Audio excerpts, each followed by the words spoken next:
I now give the floor to Her Excellency Karen Cummings, Minister for Foreign Affairs of Guyana.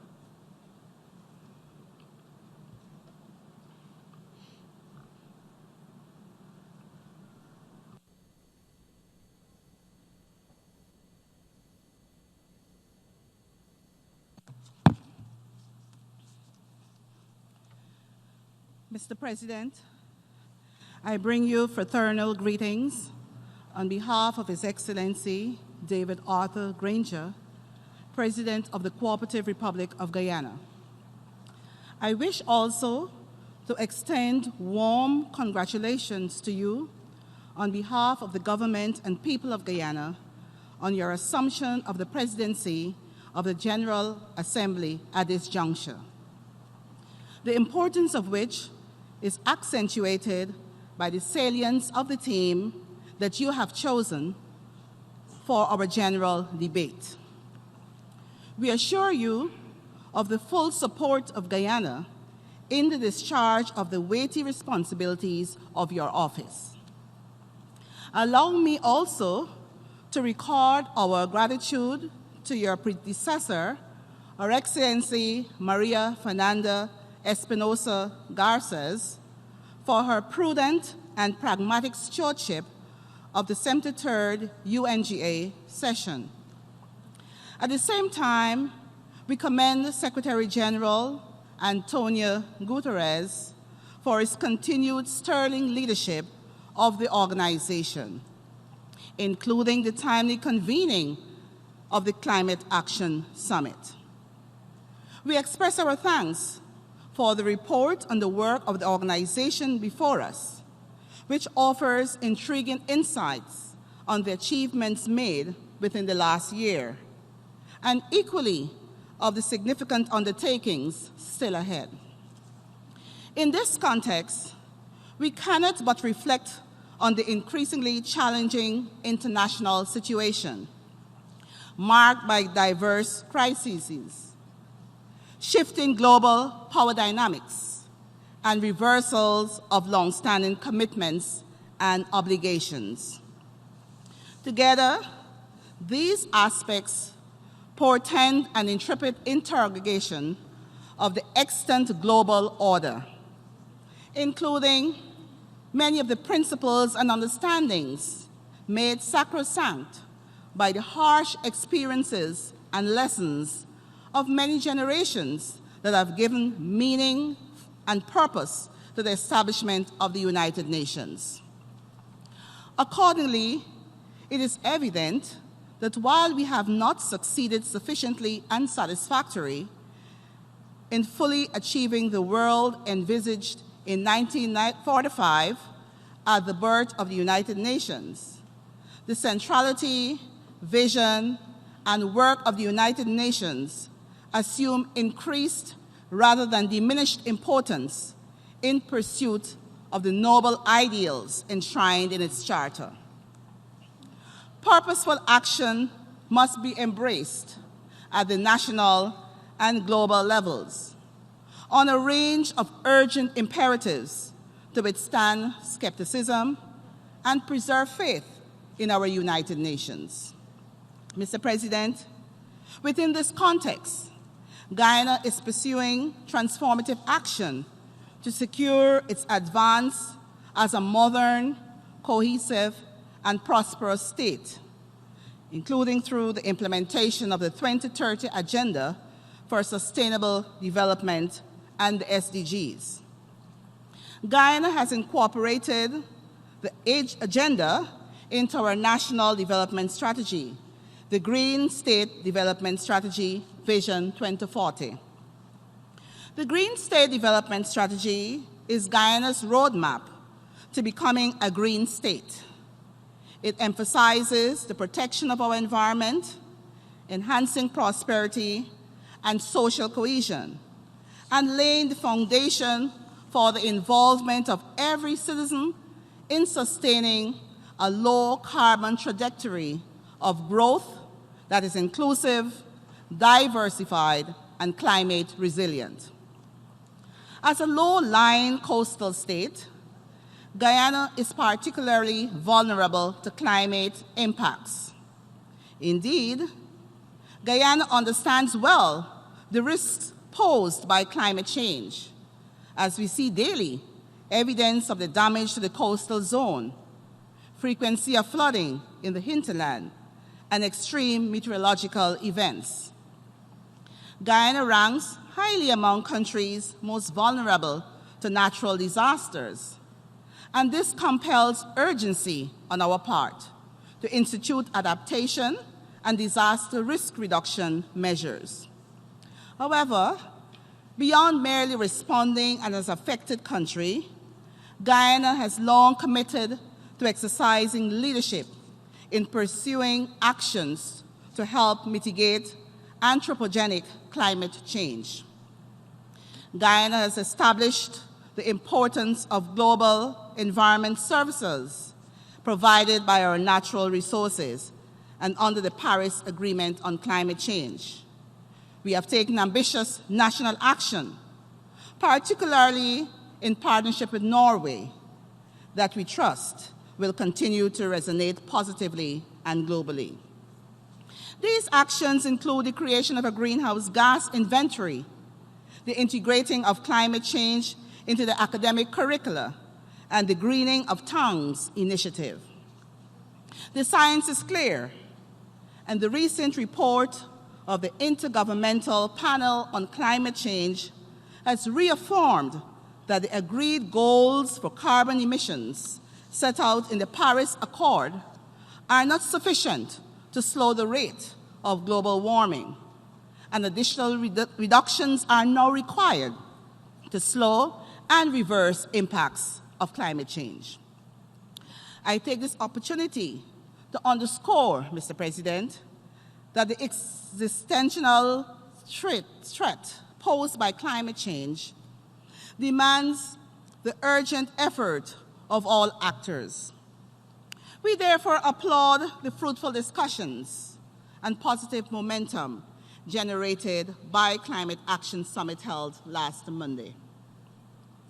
Mr. President, our experience has shown that whether in combating climate impacts, expanding economic benefits, or consolidating democratic norms, extreme vigilance is required to safeguard hard-earned and cherished gains.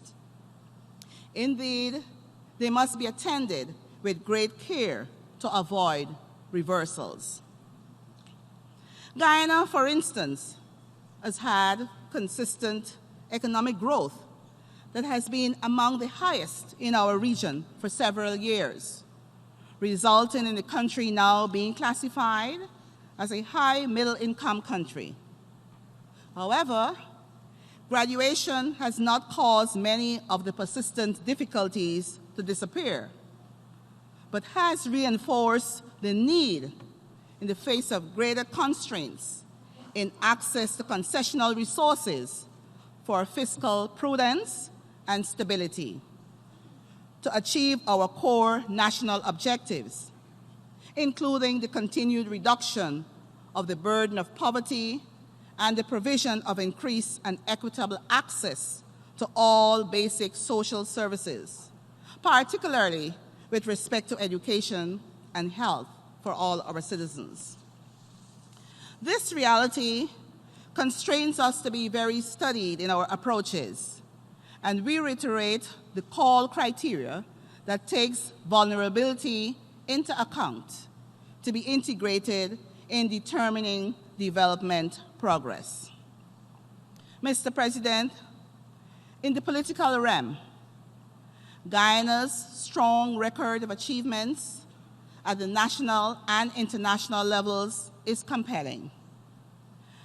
Much progress has been made in consolidating democratic norms and the rule of law. The rights and freedoms of all citizens are respected. Here again, it is evident that a considerable progress realized under the coalition government cannot be taken for granted.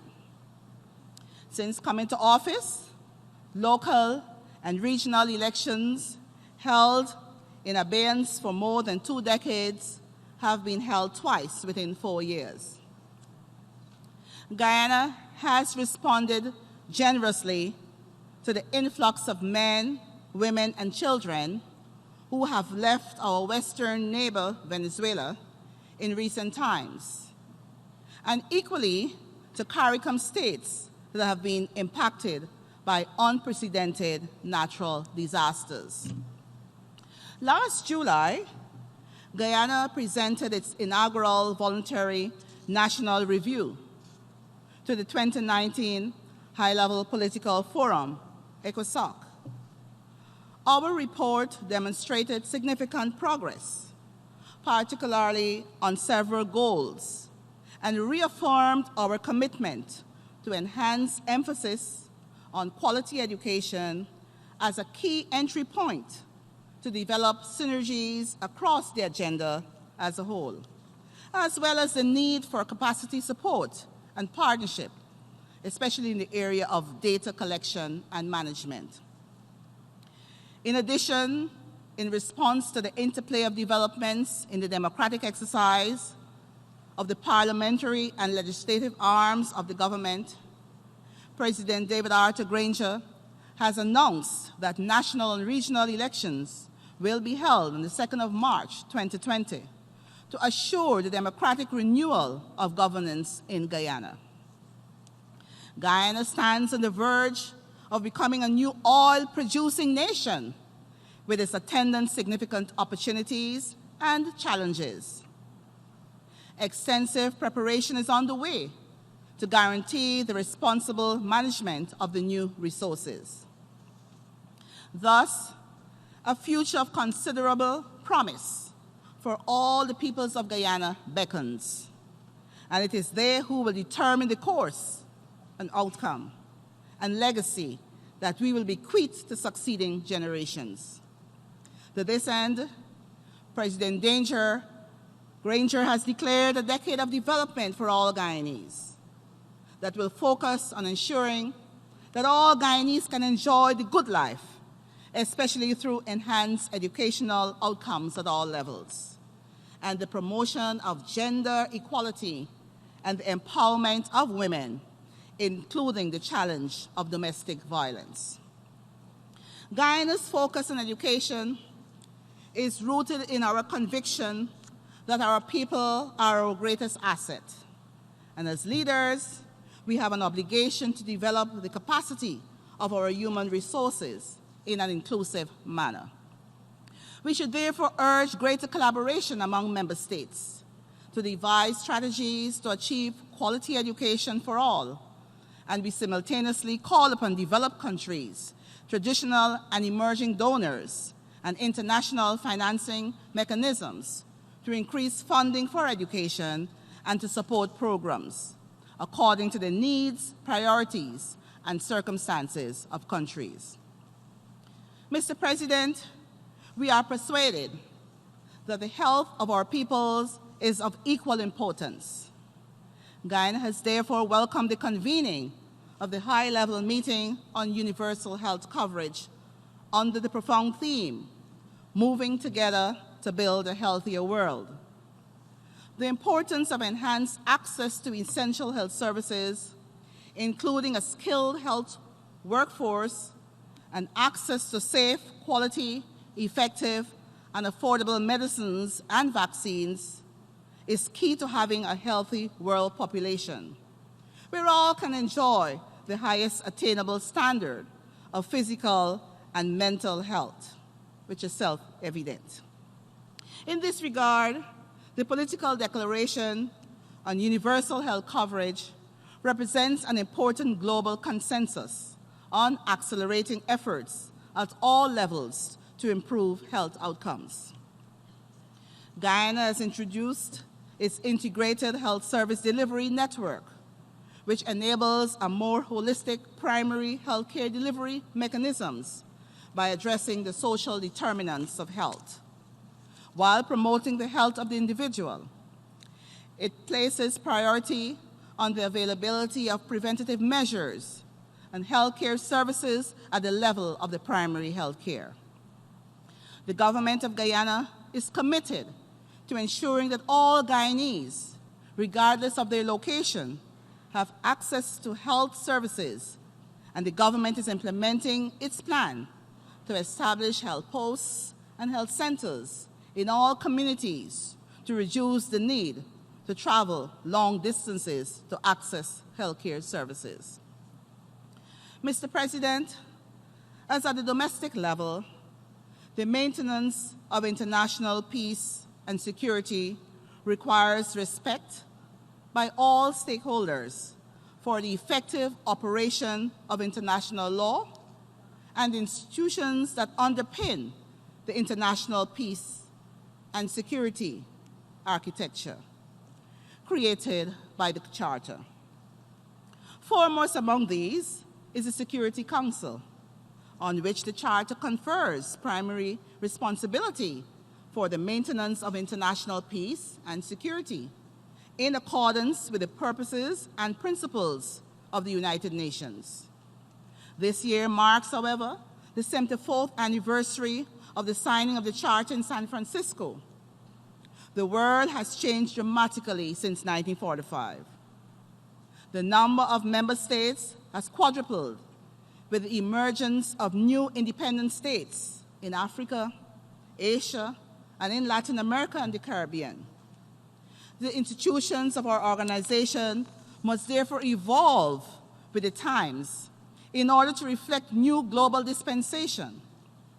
The Security Council is no exception. Guyana, therefore, looks forward to the successful conclusion of the ongoing intergovernmental negotiations on Security Council reform in order to ensure greater effectiveness, representation, and legitimacy. On some cardinal principles, Mr. President, these United Nations are indeed united. The sovereign equality of all states, respect for the territorial integrity of every state, the peaceful resolution of disputes between all states, respect for international rule of law.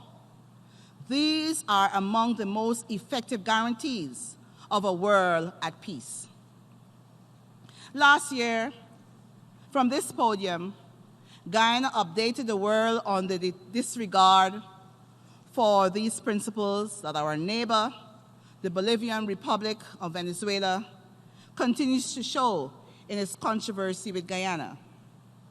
We showed how 6 months earlier, March of last year, Guyana had acted on the decision of the Secretary General of this organization to refer the controversy to the International Court of Justice under the Geneva Agreement of 1966, to which Venezuela is a party. It was a decision binding on Venezuela, but we warned of Venezuela's unwillingness to participate in the proceedings. A year later, that warning is fulfilled. As we heard yesterday, Venezuela's unwillingness to be involved in a judicial resolution, it has hardened into refusal to pursue the path of peace through respect for the rule of law. Guyana has placed its fate in the world's highest court, and it will continue to do so. Mr. President, in like manner, we wish to record our disappointment at the limited progress towards a two-state solution to the generational conflict between the people of the State of Israel and the State of Palestine. That would allow the people of Israel to live within secure and internationally recognized borders, and the people of Palestine to live in dignity in their own state, free from the yoke of foreign occupation. Similarly, we deplore the events in Myanmar that have led to the displacement and suffering of the Rohingya population. The international community must take the necessary steps to ensure the safety of the affected populations and a minimum of respect for their human rights. We applaud the efforts of Bangladesh within its capacity to provide, with the assistance of international agencies, a place of safety for the refugee population pending their return. In our own region, we again joined the overwhelming majority of member states of the international community in calling for the removal of the trade and economic embargo against our sister Caribbean nation of Cuba, which is a serious impediment to the legitimate aspirations of the Cuban people for improvement in their material well-being and to their achievement of the Sustainable Development Goals. Mr. President, I take this opportunity to reaffirm Guyana's commitment to the disarmament agenda of the United Nations as central to the organization's efforts to achieve a stable, secure, and peaceful world order. In recent times, we have witnessed a worrying departure from commitments to disarmament objectives by some sectors, some actors. And in this regard, I wish to emphasize that no state can afford to shy away from the shared responsibility devolving upon us as member states of the United Nations. For its part, Guyana continues to be principled actor on questions of disarmament and is a state party to the major legal instruments comprising the disarmament regime. The landmark Treaty for the Prohibition of Nuclear Weapons is among those instruments that Guyana has ratified, and we remain supportive of all efforts that would lead to its timely entry into force. To this end, and with a view to encouraging the embrace of this treaty by other states, Guyana recently hosted the Caribbean Forum on the Treaty for the Prohibition of Nuclear Weapons. My government believes that our development efforts can best be maximized in societies that are safe and secure. For this reason, we also support the program of action to prevent, combat, and eradicate the illicit trade in small arms and light weapons, another scourge that affects the Caribbean and the Latin American region. Mr. President, as it is evident, no doubt, Guyana remains a firm believer in the value of multilateralism. And as a small, vulnerable, developing state, we see the United Nations in its ideals and practice as its best expression. It is through multilateralism that we can collectively find lasting solutions to the multifaceted and complex global challenges of our world. It is through multilateral approaches that we can advance development, human rights, and security pillars of the United Nations. It is multilateralism that offers the best hope to advance the achievement of the 2030 Agenda for Sustainable Development, including the SDGs. For this reason, I take the opportunity on this occasion to reaffirm the unequivocal commitment of Guyana to doing its part to strengthen multilateralism as the best path to achieving the principles and purposes of the United Nations. We commit to strong and principled action on behalf of all our peoples. The challenges are many, but not insurmountable, in the face of our collective will and unremitting effort. A solemn obligation, therefore, devolves upon us all as member states to do the best we can to ensure continued progress. As I conclude, Mr. President, permit me to quote from Mahatma Gandhi, who said, as I quote, "While we may never know what results may be achieved by our actions, it is clear that should no action be taken, then it can be reasonably anticipated that there will be no results." Close quotation.